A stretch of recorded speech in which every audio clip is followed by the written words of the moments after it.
Meus amados, nós vamos abrir a palavra de Deus no primeiro livro de Samuel, capítulo 2.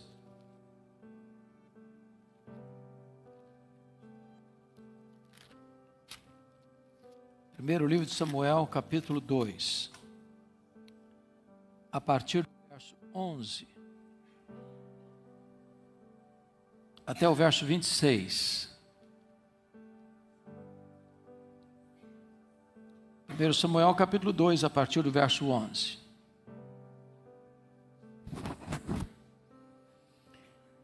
Está escrito o seguinte: Então Eucana foi-se a Ramá, à sua casa.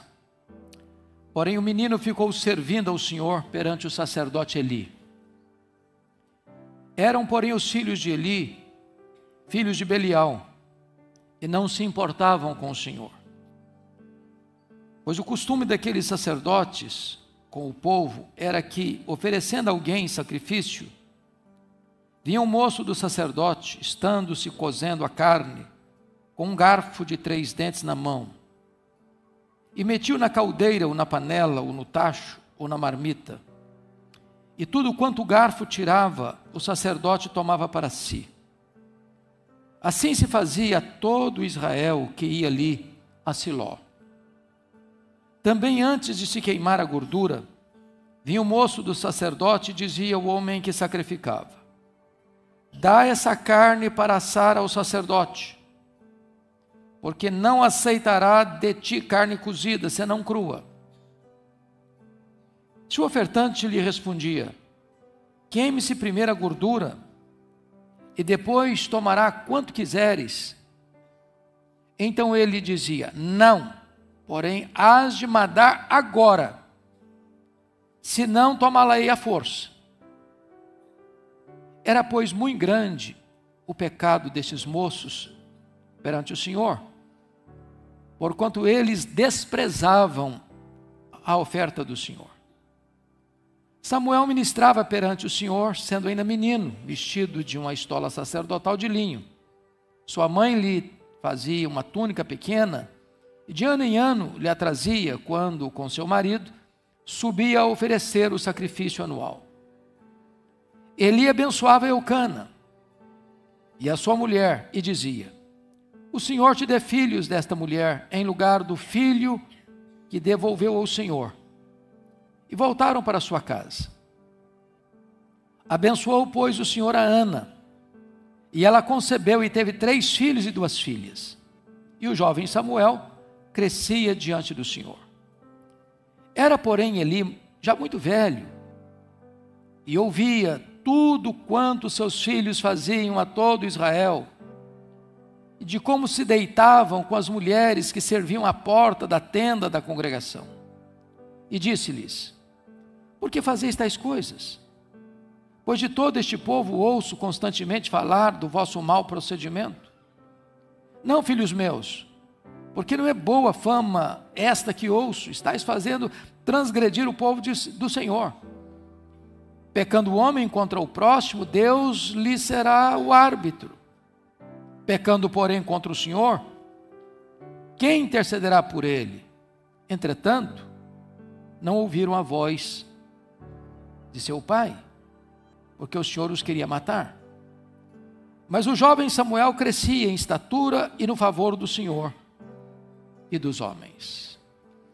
Eu quero meditar com os meus irmãos nesta noite sobre o tema: um grande homem, um pequeno pai. Um grande homem, um pequeno pai. Alvin Toffler, no seu livro Choque do Futuro, afirma que o maior problema, a maior crise que assola a humanidade, não é a crise econômica, não é a crise energética, não é a crise moral, nem a crise política, nem a crise internacional. A maior crise que assola a humanidade hoje é a crise da família. Há claros sinais de desintegração da família nos nossos dias. Em alguns países, o índice de divórcio, por exemplo, já ultrapassa 50%. Em outras palavras, de cada 100 casamentos, 50 são desfeitos.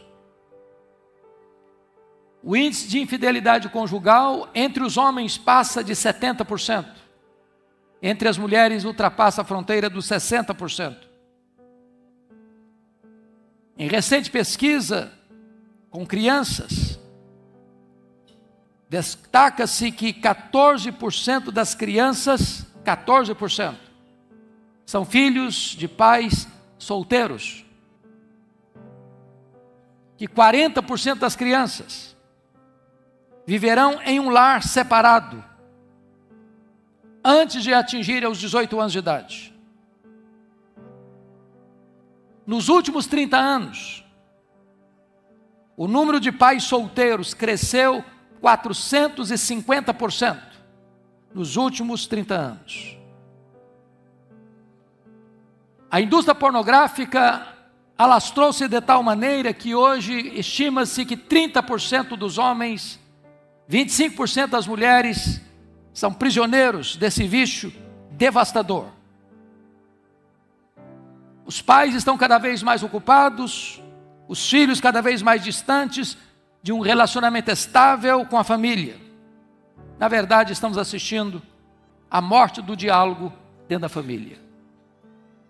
O advento do telefone celular acelerou esse processo.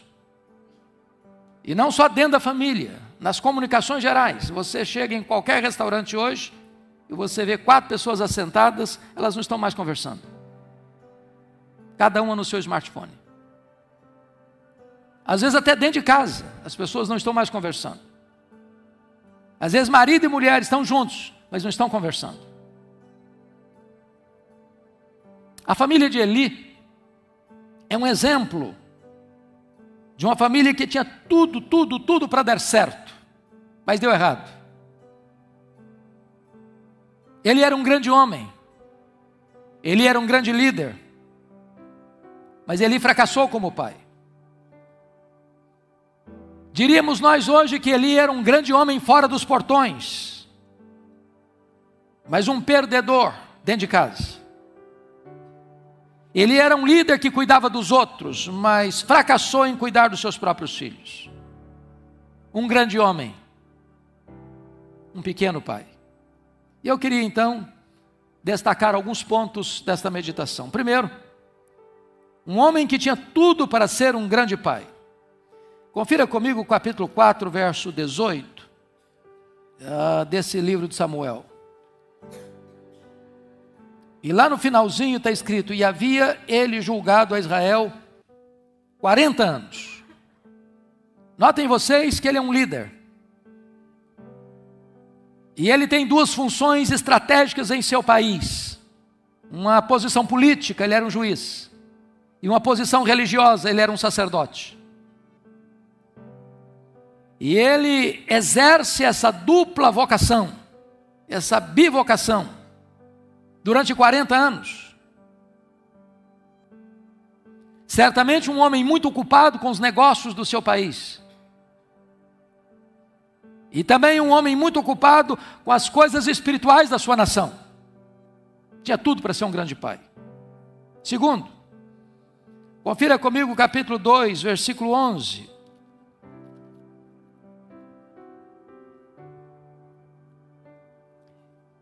Então Eucana se foi a Ramá, a sua casa, porém o menino ficou servindo ao Senhor perante o sacerdote Eli. Perante o sacerdote Eli. Ele era um homem crente. Um homem crente. Ele era sacerdote. E como tal, cabia-lhe interceder pelo povo.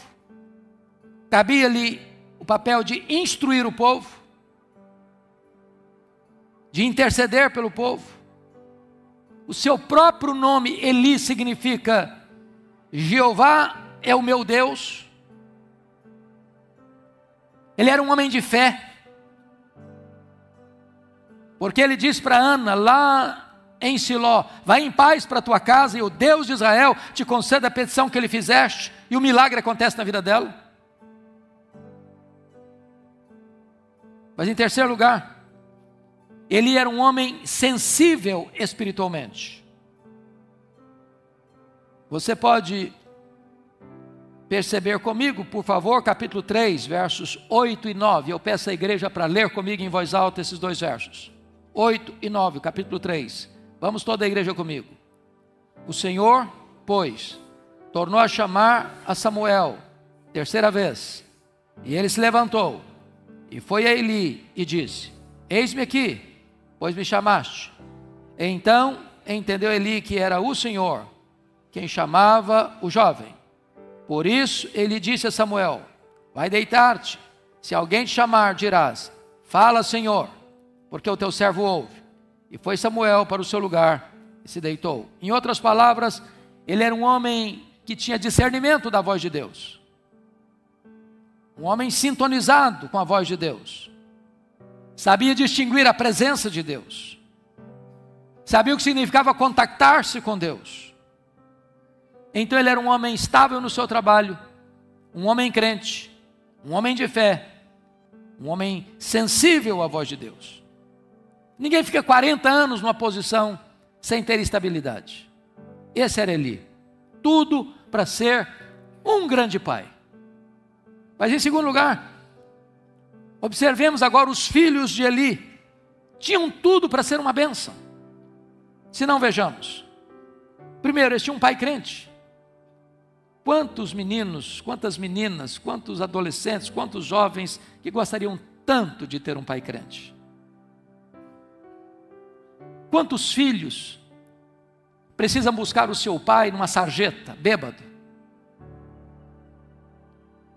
Quantos filhos veem os seus pais enrascados com práticas ilícitas, imorais, sendo alcançados pelo braço da lei e vivem cabisbaixos pela história e o histórico da vida de seus pais? Quantos filhos que olham para os pais e têm tristeza de ver os pais rendidos ao alcoolismo, rendidos às drogas, ou ateísmo, ou rendidos a toda sorte de devassidão moral? Os filhos de Eli têm um pai crente. Segundo, eles têm um pai líder e experiente, que governou a nação 40 anos, que ensinou a nação 40 anos, que intercedia pelo seu povo 40 anos. Terceiro, eles nasceram numa família sacerdotal, e vocês sabem que o sacerdócio, diferente do exercício profético, era hereditário. Se o pai é sacerdote, o filho vai ser sacerdote. Então, eles nasceram numa família sacerdotal, eles cresceram num ambiente sagrado, diríamos hoje que cresceram dentro da igreja, lidando a vida toda com o sagrado, com as coisas espirituais, tinham familiaridade com a palavra de Deus, tinham familiaridade com o culto divino, recebiam diariamente pessoas vindo à casa de Deus para adorar. Eles mesmos, capítulo 1, versículo 3, eram sacerdotes do Senhor. Não eram sacerdotes de deuses pagãos, eles eram sacerdotes do Senhor. Mas ao mesmo tempo, veja comigo, em primeiro lugar, eles eram sacerdotes do Senhor, mas absolutamente profanos. Olha comigo capítulo 2, versículo 12. Leia em voz alta comigo esse verso. 2:12, vamos juntos. Eram, porém, os filhos de Eli, filhos de Belial, e não se importavam com o Senhor. Filhos de Belial pode ser traduzido também por filhos do demônio. Imprestáveis. Gente iníqua, rebelde, blasfema. Meus amados irmãos, aqui está um grande perigo. E não há nada mais perigoso para uma pessoa que frequenta a igreja, que é membro de igreja, do que chegar a um ponto na vida espiritual em que as coisas de Deus não mexem mais. Acostumou-se de tal maneira com o sagrado que tudo isso é feito no automático. ou tudo que exercem sem qualquer conexão com a própria vida. Notem que eles, ao longo desse tempo todo, estão exercendo o sacerdócio, ao mesmo tempo que estão vivendo completamente a revelia da lei de Deus. Convívio com o sagrado, mas não respeitam a Deus, não respeitam a lei de Deus, não respeitam o povo de Deus. Eles lideravam o povo, mas eles eram ímpios. É um grande risco. Segundo lugar, eles eram sacerdotes, mas eles desprezavam o culto divino. Confira comigo o capítulo 2, verso 17. Leia em voz alta comigo, 2,17. Vamos juntos? Era, pois, muito grande o pecado destes moços perante o Senhor, porquanto eles desprezavam a oferta do Senhor. Então, o que estava acontecendo? As pessoas traziam as suas ofertas, as carnes para serem queimadas, sacrificadas. O princípio de Deus, lá em Levítico 3,16, é que a gordura da carne era do Senhor, tinha que ser queimada no altar, não podia ser consumida. E diz a Bíblia que esses moços entravam lá no exercício do culto, enfiavam um garfo de 3 dentes na panela, no tacho, na caldeira, e o que eles pegavam, eles levavam para o sacerdote, para eles mesmos, num total desrespeito à lei, aos preceitos de Deus. Quando as pessoas traziam as carnes cruas com a gordura, os seus jagunços, que eles tinham jagunços, dizia: dá essa carne aí para o sacerdote. E o adorador que conhecia a lei, sabia que não podia se consumir essa carne dessa maneira, tinha que queimar a gordura, isso era santo ao Senhor, isso não se negociava. Os jagunços do sacerdote diziam: dá, porque senão nós vamos tomar a força. E desta maneira diz a Escritura, que eles desrespeitam as coisas de Deus, eles desrespeitam o culto divino, eles não se importam com a palavra de Deus. Gente criada dentro da igreja. Terceiro, eles eram sacerdotes, mas viviam escandalosamente na imoralidade. Olha comigo o verso 22, 2:22, por gentileza, toda a igreja comigo. Vamos lá? Era, porém, Eli, já muito velho, e ouvia tudo quanto seus filhos faziam, a todo Israel, de como se deitavam com as mulheres que serviam à porta da tenda da congregação. Havia mulheres que serviam lá na congregação. E aqui há duas possibilidades. Ou esses moços, usando da função de sacerdote, corrompiam essas mulheres para ter relação com elas, o que era um desrespeito a Deus, a eles mesmos, a essas mulheres, aos seus maridos respectivos, ao culto sagrado. Ou poderia ser uma segunda possibilidade, que é pior ainda, que nos cultos pagãos, e eles viviam rodeados de nações pagãs, a sexualidade estava misturada com a religiosidade, e haviam as prostitutas cultuais.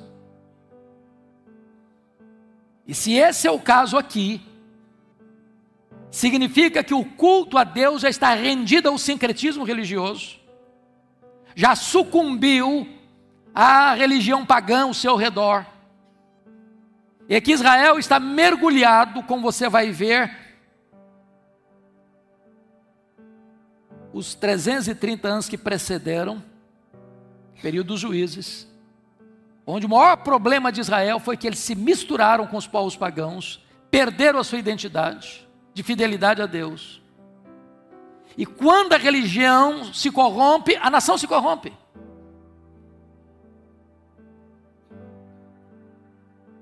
A Bíblia chama a igreja de sal da terra. Se não tem sal, a corrupção é galopante. É por isso que querer destruir a igreja, ou atacar a igreja, ou frear a igreja, ou criar dificuldades para a igreja de Cristo, é mergulhar a nação no caos.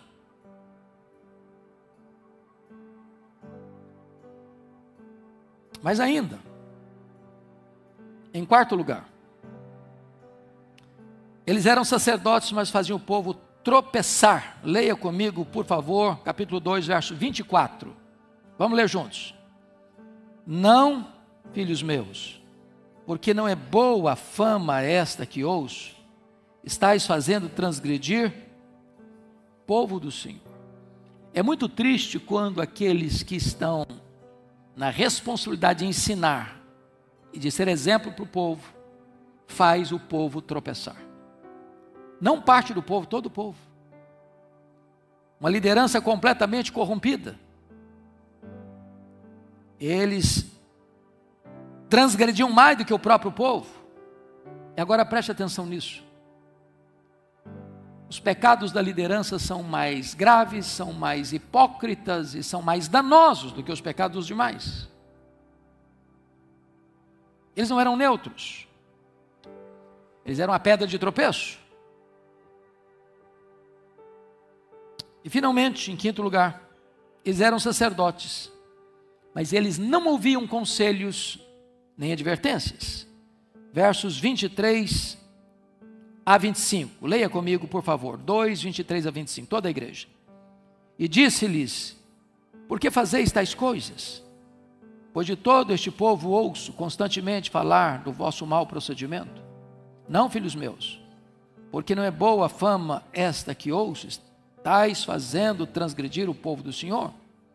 Pecando o homem contra o próximo, Deus lhe será o árbitro. Pecando, porém, contra o Senhor, quem intercederá por ele? E se você perceber, eles não escutam esse conselho. Eles não ouvem. Chega um ponto em que o coração está duro, os ouvidos estão incircuncisos. E não há qualquer advertência que possa mexer mais com a estrutura emocional e espiritual. É por isso que a Bíblia diz que o pecado da rebeldia é como o pecado da feitiçaria.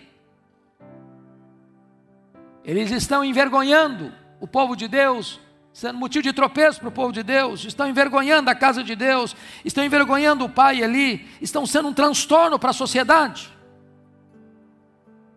Mas agora então eu quero olhar, em último lugar, o homem que fracassou no maior de todos os ministérios.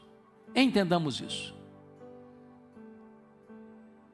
A mais árdua tarefa e a mais nobre delas para um homem não é se ele vai ser o CEO da sua empresa.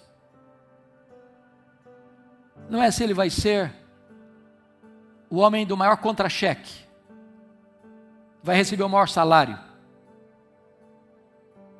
Se ele vai acrescentar na sua declaração de imposto de renda todo ano mais um bem, mais uma propriedade, mais um sítio, mais um apartamento, mais uma casa, mais uma ação vitoriosa. Do que adianta juntar tanta coisa e perder a família? Então eu vou lhes dizer por que Eli fracassou como pai. Primeiro, Eli foi um pai ausente, que não tinha tempo para os filhos. Ele era juiz de Israel. Ele era um homem que resolvia as demandas da nação. E ele caiu num argumento equivocado de pensar que o fato de seus filhos estarem crescendo como sacerdotes na casa de Deus, que por si só isso era suficiente para que esses meninos fossem homens maduros na fé. E aqui está, irmãos, um dos grandes riscos da nossa geração. Nós somos a geração ocupada demais, correndo demais, buscando coisas demais.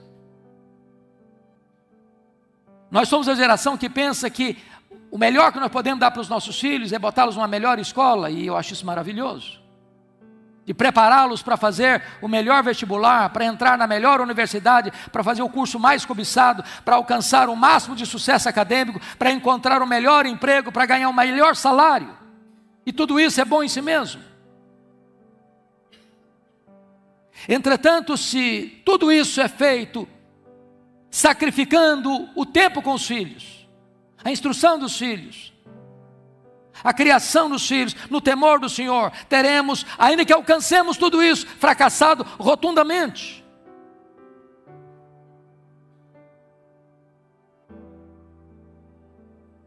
Talvez as nossas gerações pretéritas não tiveram tantos privilégios acadêmicos, nem tiveram alcances econômicos tão robustos. Mas você se lembra que você ficava com seu pai, com a sua mãe, você escutava seu pai e sua mãe, você tinha exemplo de seu pai e sua mãe. E hoje os pais estão ocupados demais para se ocuparem com os filhos?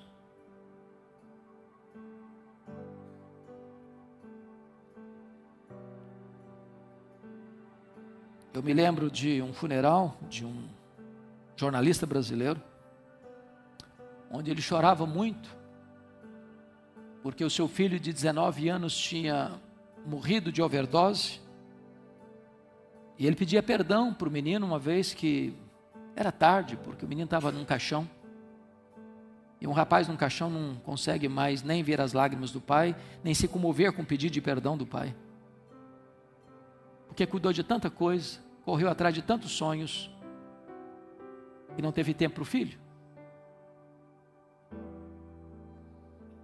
A pergunta que eu faço a você, pai, e se você que é jovem está pensando que esse sermão não é para você, é para você. Escute bem, adolescentes.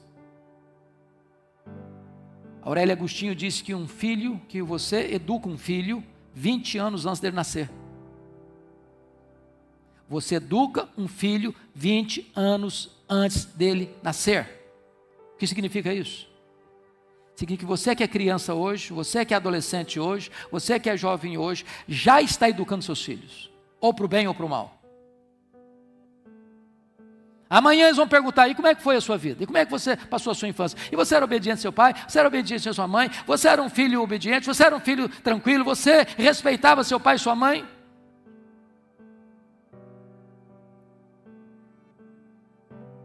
Este é o primeiro ponto que eu quero destacar. Segundo lugar, Eli foi um pai omisso.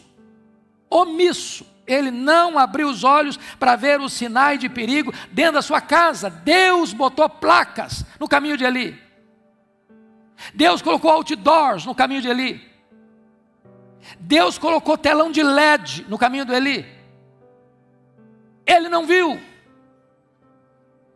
E se você ler o contexto, 3 vezes Deus alertou Eli. Primeiro, a advertência veio do público geral, versículos 22 a 24. A nação inteira dizer, o Eli, seus filhos estão comportando mal, Eli. O Eli, seus filhos estão fazendo coisa errada, Eli. O Eli, seus filhos estão desrespeitando a lei. O Eli, seus filhos não respeitam o culto divino. O Eli, seus filhos estão profanando a casa de Deus. O Eli, seus filhos estão adulterando dentro da casa de Deus. O Eli, toma medida, homem. Segundo lugar, uma advertência por meio de um profeta anônimo, versos 27 a 34. E Deus lavra a sentença de que o ministério deles iria cessar. O próprio Deus é o autor da sentença e mostra o princípio sobre o qual Deus exerce a autoridade. Aqueles que me honram, eu honrarei, mas aqueles que me desonram, eu os desmerecerei. E finalmente, Deus alertou Eli através do menino Samuel. E a situação seria tão grave que Deus disse que iria exterminar a casa de Eli. Não haveria sucessor. O que ele fez? Fez uma pífia, uma magra, uma pequena, uma insignificante exortação aos meninos. Ele não agiu a ponto da Bíblia afirmar que ele amava mais aos seus filhos do que a Deus. Meus amados, aqui está um alerta para nós. O perigo de sermos pais omissos. O perigo está aí, os sinais estão aí, mas ninguém toma medida. Ninguém se levanta, ninguém confronta, ninguém exorta, ninguém adverte, ninguém corrige, ninguém disciplina. Terceiro, ele era um pai ausente. Segundo, ele era um pai omisso. Terceiro, ele era um pai bonachão. Olha o verso 29 comigo, na parte B. E tu, porque honras a teus filhos mais do que a mim, para tu e eles vos engordardes das melhores de todas as ofertas de meu povo de Israel. Oh, amados, eu fico impressionado com isso, porque há muitos homens que foram famosos na história bíblica e que fracassaram como pais. Nós poderíamos citar o Eli, nós poderíamos citar Samuel. Samuel foi um homem tão honrado que ele começa o sacerdócio criança, e ele termina o ministério de sacerdote já velho, e ele chama a nação inteira para dar um relatório, e diz para a nação inteira: provem para mim se algum dia eu roubei um cabrito, um cordeiro, 1 centavo dos cofres públicos. E a nação inteira diz para ele: nunca, Eli, você é um homem íntegro, você é um homem honesto, você é um homem confiável. Eu fico imaginando se os nossos políticos de hoje podiam fazer o que ele fez. E a nação inteira diz: você é um homem íntegro. Mas os filhos dele não eram. Não eram. Eu fico olhando Davi, o maior rei de Israel. Um homem que viu a família dele derretendo diante dos seus olhos e nunca agiu. Eu estou começando a escrever, com a graça de Deus, comentário de 1 Reis. Comecei essa semana. E já no capítulo 1, versículo 6, diz que Davi nunca contrariou o seu filho Adonias, menino mimado. E o menino mimado, quando viu que o pai estava doente, no leito de morte, não esperou a transição, sabendo que o filho Salomão seria o herdeiro, ele usurpa o poder e vai acabar morrendo. Você encontra um homem como o rei Ezequias, um homem tão piedoso que a Bíblia diz que nunca houve igual a ele, nunca jamais outro depois dele foi semelhante a ele, mas um homem que teve um filho, e Deus havia dito para ele: põe em ordem a tua casa, porque morrerás e não viverás. E o menino nasce depois do milagre da cura, e quando ele morre, o menino tem 12 anos, Manassés, e vai ser o maior monstro de Israel, o pior rei da história de Judá. É mais fácil ser um herói lá fora do que ser um pai de verdade dentro de casa.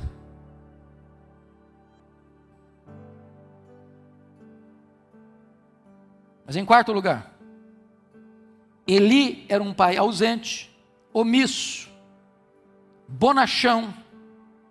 Mas em quarto lugar, ele era um pai conivente. Por favor, preste atenção no verso 29, na parte B, porque há algo muito grave que está escrito aqui. Vamos ler de novo? E tu, vamos ler comigo?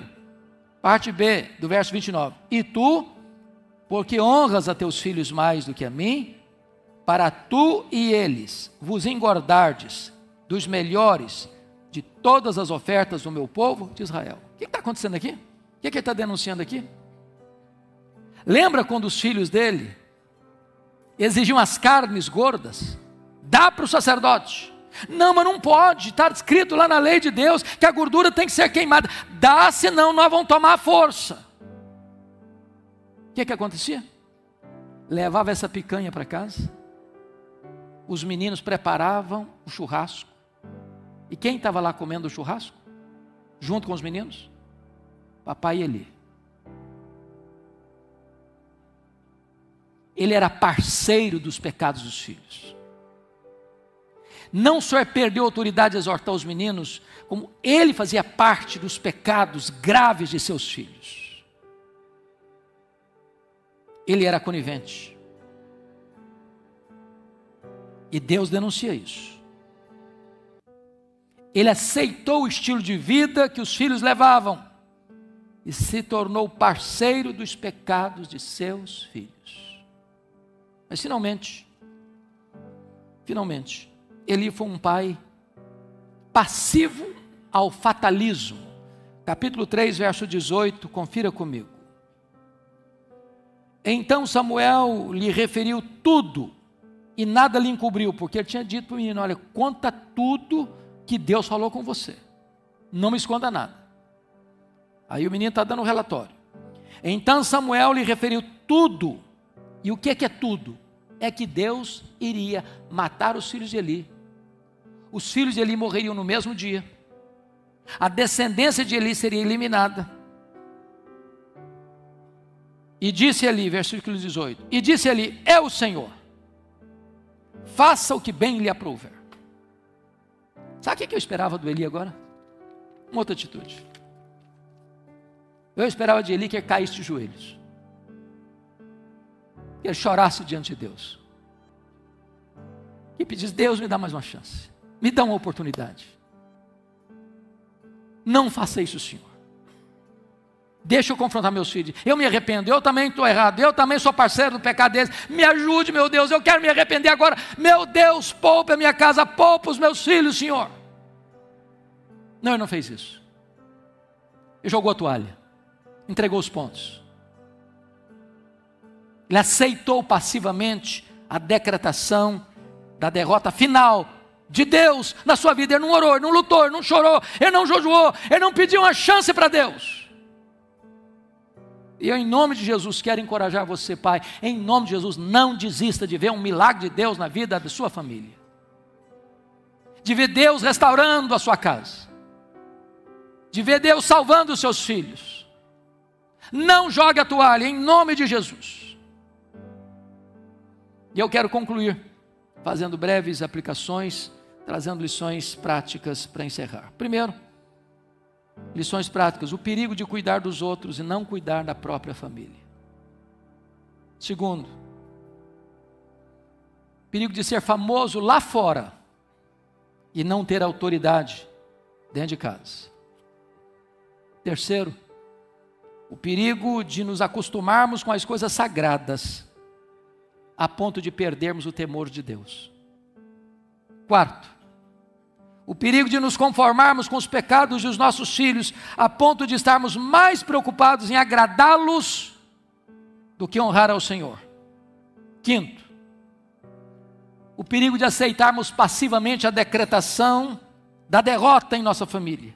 Sexto, o perigo de não estarmos atentos para o fato de que o cálice da ira de Deus pode encher-se e não haver mais esperança para a nossa casa. Como é que termina essa história? Capítulo 4, os filisteus, os arqui-inimigos de Israel, declaram guerra contra Israel. E eles vão para o campo de batalha. E 4.000 homens são mortos. Homens de Israel. Um banho de sangue, uma derrota terrível. Os anciãos se reuniram e falaram: bom, essa derrota é porque a Arca da Aliança não está aqui. Símbolo da presença de Deus. Vão trazer a Arca da Aliança e nós vamos ter uma vitória esplêndida. E trouxeram a Arca da Aliança. Quem trouxe a Arca da Aliança? Os sacerdotes. Que sacerdotes? Hofni e Finéias, filhos de Eli.